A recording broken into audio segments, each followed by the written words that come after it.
The United States would soon be dethroned.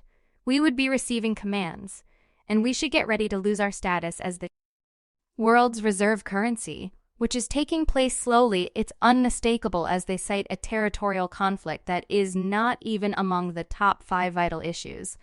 Transgenderism is this nation's fastest-growing religion. American fears about national security. Since Tucker Carlson is known for railroading all the deceptive political actions and decoding them for the world, let's get into some truly terrifying political predictions. Tucker's impressive insight and political eye have undoubtedly helped the United States avoid, or more accurately, prepare for, future crises. His 4 warnings had a phenomenal impact on political culture. Stuart Swanson.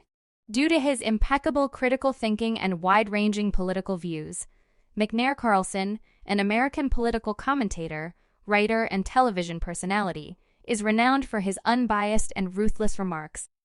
He was the first to discuss the impending defeat in the war on Ukraine that the United States might face in the near future.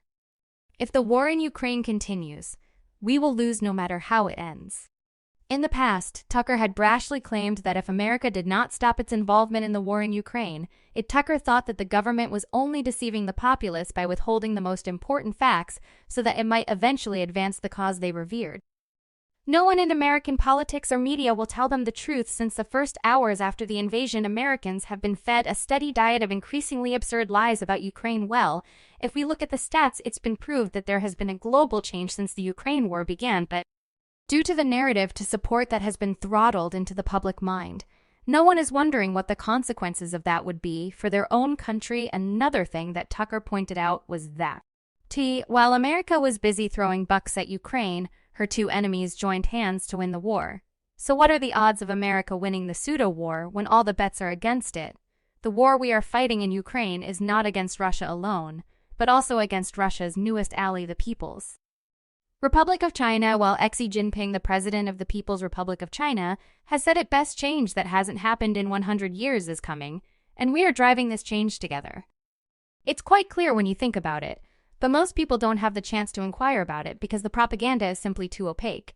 According to Carlson, who also revealed that the climate agenda is another means for the Chinese government to surpass the United States in the fight for sovereignty. It is pretty obvious that the United Nations demanded that the United States blow up its own economy on the grounds that the survival of the world is in jeopardy. According to United Nations Secretary General Antonio Guterres, humans are largely to blame for all of the world's warming over the last 200 years, with the rate of temperature rise in the last half-centuries being the highest. Despite the indirect method, it was a straightforward way to steal American finances, as Tucker foresaw. Tucker also exposed the corruption of American policymakers, who are attempting to plunge the nation into poverty. While you may be perplexed by this observation, you can see how everything adds up. The climate time bomb is ticking, but nothing ever happened to the world. Even though Joe Biden has been bragging about his 30-point victory over Russia, other currencies are catching up to the US dollar. And what will happen when the US dollar is no longer at the top is that America will lose its pedestal to the nation that is. These policies have caused Russia, China, India, Turkey, and other countries to accelerate their emigration from the US dollar. When Tucker discussed the state of the economy, he said that a financial crisis is just around the corner.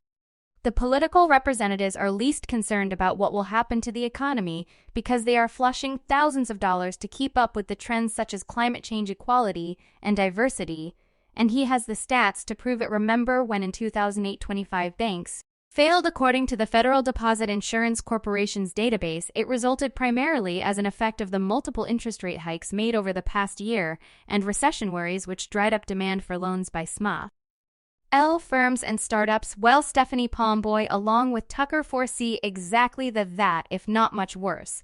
What we're facing right now is really serious. I mean, we are on the brink of a 2008-style financial crisis, and I'm not trying to be hyperbolic, but despite all of Tucker's effort, no one questioned the said morally essential sanctions outright, because the public was spoon-fed this political perspective. The purpose of the sanctions has always been, and continues to be, deterrence. The development of a culture mob was also pointed out by Tucker in one of his episodes. We know that in this age there's no one who has not heard the word racism. Well, Tucker revealed that Democratic parties have drummed up this agenda so much that it's lost its primary purpose to protect the people of color. What it did was weaponize and enrage them into becoming a cult. Anyone who calls them out would be punished for their hate crime. We see all that in the destruction of the moral and spiritual values of the young black generation. The elites have done everything they can possibly do to discredit legitimate police authority by calling it racist. We are seeing civil realization break down in front of our eyes. Well, according to a well-informed citizen, the collapse of this economy has begun and no one will be able to escape it unscathed. The hydra-headed evil that now afflicts America, inflation and recession, are a pair. The worst aspect of this crisis is that people are using their credit cards more and more. In April, credit card debt increased by 20% while rates have quadrupled in a year. As a result, people are essentially using credit cards to pay for necessities of life. Carl Bernard, this colossal destruction storage led to the development of what is now known as the lawless generation. Well, when we stop to think about it, what more could teenagers and young adults want than to not be held accountable for their actions? The truth is that law enforcement is not racist because it has a disparate impact on black criminals. Rather, it has a disparate impact on black criminals when it is enforced in a colorblind manner because the black crime rate is so high. As a result of these events, the public has realized that their votes make just as much of a difference as those of other races. The future of our children and nation depend on our stopping the ride and getting off the gorgeous ponies after we've been on the merry-go-round till we can no longer think clearly. One of the most important revelations Tucker has uncovered is that China, despite being an established powerhouse, hasn't given up on its desire to rule the United States. It pursues this goal by purchasing enormous tracts of property all throughout the nation, interestingly, using money that isn't even their own. Yes, you read it correctly. He recently released some statistics on his show. According to reports, the state of Michigan has given the Chinese government nearly $700 million in taxpayer funds to purchase their land.